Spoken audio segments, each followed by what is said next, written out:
Hi friends, എല്ലാവർക്കും പുതിയൊരു വീഡിയോയിലേക്ക് സ്വാഗതം. ഇന്നത്തെ വീഡിയോയിൽ നമുക്ക് കുട്ടികൾക്ക് വേണ്ടിയിട്ട് എളുപ്പത്തിൽ തന്നെ തയ്യാറാക്കി എടുക്കാൻ പറ്റുന്നൊരു പലഹാരമാണ്.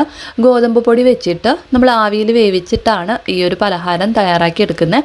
അപ്പോൾ നമ്മൾ പഴവും ഗോതമ്പ് പൊടിയൊക്കെ വെച്ചിട്ടാണ് ഇതൊന്ന് തയ്യാറാക്കി എടുക്കുന്നത്.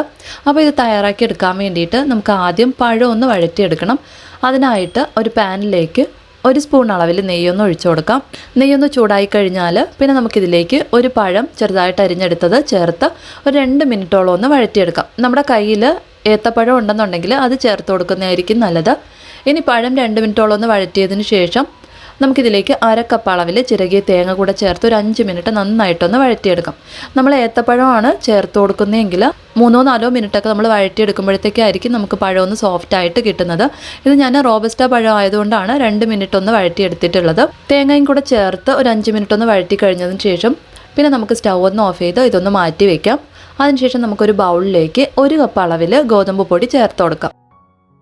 ഇനി നമുക്കിതിലേക്ക് ഒരു നുള്ളു ഉപ്പ് കൂടെ ഒന്ന് ചേർത്തതിന് ശേഷം 3 ഏലക്കയുടെ കുരു മാത്രം ഞാനൊന്ന് ചതച്ചെടുത്തിട്ടുണ്ട്, അതും കൂടെ ഒന്ന് ചേർത്ത് കൊടുക്കാം.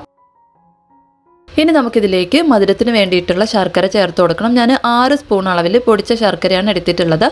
അതും കൂടെ ചേർത്ത് നന്നായിട്ടൊന്ന് മിക്സ് ചെയ്തെടുക്കാം.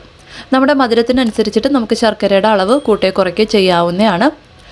നന്നായിട്ടൊന്ന് മിക്സ് ചെയ്തെടുത്തതിന് ശേഷം ഇതിലേക്ക് കുറേശ്ശെയായിട്ട് വെള്ളം ചേർത്തിട്ട് ഒന്ന് കുഴച്ചെടുക്കണം. അപ്പോൾ ഞാൻ മൊത്തത്തിൽ ഇപ്പോൾ 1 കപ്പ് അളവിൽ വെള്ളമാണ് എടുത്തിട്ടുള്ളത്. ഈ വെള്ളം നമുക്ക് കുറേശ്ശെയായിട്ട് ഇതിലേക്ക് ചേർത്തൊന്ന് കുഴച്ചെടുക്കാം. നമ്മളെടുക്കുന്ന മാവിനനുസരിച്ചിട്ട് നമുക്ക് വെള്ളത്തിൻ്റെ അളവും വ്യത്യാസം വന്നേക്കാം. അതുകൊണ്ട് കുറേശ്ശെ വെള്ളം ചേർത്തിട്ട് വേണം ഇതൊന്ന് കുഴച്ചെടുക്കാനായിട്ട്. ഞാനിപ്പോൾ മൊത്തത്തിൽ 1 കപ്പ് അളവ് വെള്ളവും ചേർത്ത് കൊടുത്തിട്ടുണ്ട്. ഇത് നമുക്ക് നന്നായിട്ട് കട്ടകളൊന്നും വരാത്ത രീതിക്ക് നല്ലതുപോലെ ഒന്ന് കുഴച്ചെടുക്കാം.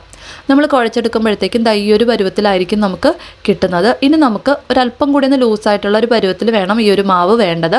അപ്പോൾ അതിനായിട്ട് നമുക്കൊരു 2-3 സ്പൂൺ അളവിൽ വെള്ളം കൂടെ ഒന്ന് ചേർത്തതിന് ശേഷം നമുക്കൊന്ന് മിക്സ് ചെയ്ത് എടുക്കാം. ഇപ്പോൾ ഞാനൊരു 3 സ്പൂൺ അളവിൽ വെള്ളം കൂടി ഒന്ന് ചേർത്തൊന്ന് മിക്സ് ചെയ്ത് എടുത്തിട്ടുണ്ട്. ഇപ്പോൾ നമുക്ക് ഈ ഒരു പരുവത്തിലൊന്ന് മാവ് കിട്ടിയിട്ടുണ്ട്. ഇനി നമ്മൾ ഇതിലേക്ക് നമ്മൾ വഴറ്റി വെച്ചിട്ടുള്ള പഴവും തേങ്ങയൊക്കെ ഒന്ന് ചേർത്ത് കൊടുക്കുമ്പോഴത്തേക്കും കുറച്ചുകൂടെ ഒന്ന് തിക്കായിട്ട് കിട്ടും. ഇപ്പോൾ ഞാൻ വഴറ്റി വെച്ചിട്ടുള്ള പഴവും തേങ്ങയൊക്കെ ഒന്ന് ചേർത്തൊന്ന് മിക്സ് ചെയ്ത് എടുത്തിട്ടുണ്ട്.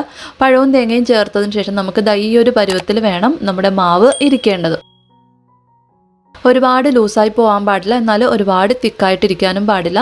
നമുക്ക് കോരി ഒഴിക്കാനുള്ള ആ ഒരു പാകത്തിന് വേണം നമ്മുടെ ഈ ഒരു മാവ് ഇരിക്കേണ്ടത്.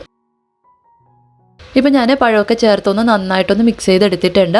ഇനി നമുക്കിതിലേക്ക് ചേർത്ത് കൊടുക്കേണ്ടത് സോഡാപ്പൊടിയാണ്. ഞാൻ 1/4 ടീസ്പൂൺ അളവിൽ സോഡാപ്പൊടി എടുത്തിട്ടുണ്ട്. അത് നമുക്കിതിലേക്ക് ചേർത്ത് നല്ലതുപോലെ ഒന്ന് കലക്കിയെടുക്കാം. നന്നായിട്ടൊന്ന് കലക്കി എടുത്തു കഴിഞ്ഞാൽ പിന്നെ നമുക്ക് ഇത് ഏത് പാത്രത്തിലാണോ നമുക്ക് വേവിച്ചെടുക്കേണ്ടത് ആ പാത്രത്തിലേക്കൊന്ന് ഒഴിച്ചു കൊടുക്കണം. അപ്പോൾ ഞാനിപ്പോൾ കുഞ്ഞു ബൗളാണ് എടുത്തിട്ടുള്ളത്. ഈ ബൗളിൽ എണ്ണയൊക്കെ പുരട്ടി വെച്ചിട്ടുള്ളതാണ്. ഇതിലേക്ക് ഒരു 3/4 ഭാഗത്തോളം വരത്തക്ക രീതിയിൽ നമുക്ക് മാവൊന്ന് ഒഴിച്ചു കൊടുക്കാം. അപ്പോൾ ഞാൻ ഇതുപോലൊരു 7 ബൗൾ എടുത്തിട്ടുണ്ട്. 7 ബൗളിലും മാവൊന്ന് കോരി ഒഴിച്ചിട്ടുണ്ട്.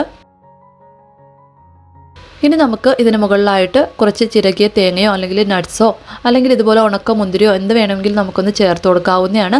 ഞാനിപ്പോൾ ഉണക്ക മുന്തിരിയാണ് ചേർത്ത് കൊടുത്തിട്ടുള്ളത്.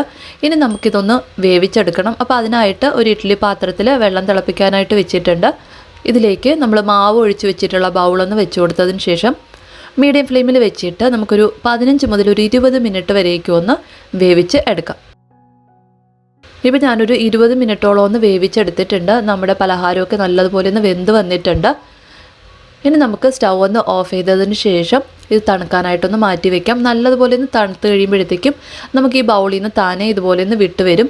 ഈ ഒരു സമയം നമുക്ക് ബൗളിൽ നിന്ന് ഇളക്കിയെടുക്കാവുന്നതാണ്. നമ്മൾ ചൂടോട് കൂടിയിട്ട് തന്നെ ഇളക്കിയെടുത്തു കഴിഞ്ഞാൽ അത് നമ്മുടെ ഈ ഒരു പലഹാരം പൊളിഞ്ഞു പോകാനുള്ള ചാൻസ് ഉണ്ട്. അതുകൊണ്ട് നന്നായിട്ട് തണുത്തിട്ട് വേണം ഇതൊന്ന് ഇളക്കിയെടുക്കാനായിട്ട്. അപ്പോൾ എന്തായാലും ഇതുപോലെ ഒന്ന് തയ്യാറാക്കി നോക്കുക. കുട്ടികൾക്കൊക്കെ പെട്ടെന്ന് തന്നെ തയ്യാറാക്കി കൊടുക്കാൻ പറ്റുന്നൊരു ഐറ്റം. അപ്പോൾ നിങ്ങൾക്ക് വീഡിയോ ഇഷ്ടപ്പെടുകയാണെന്നുണ്ടെങ്കിൽ എന്തായാലും ഒന്ന് ലൈക്ക് ചെയ്തേക്കണേ. അപ്പോൾ പുതിയൊരു വീഡിയോയിലൂടെ നമുക്ക് വീണ്ടും കാണാം. അതുവരെ താങ്ക് യു, ബൈ.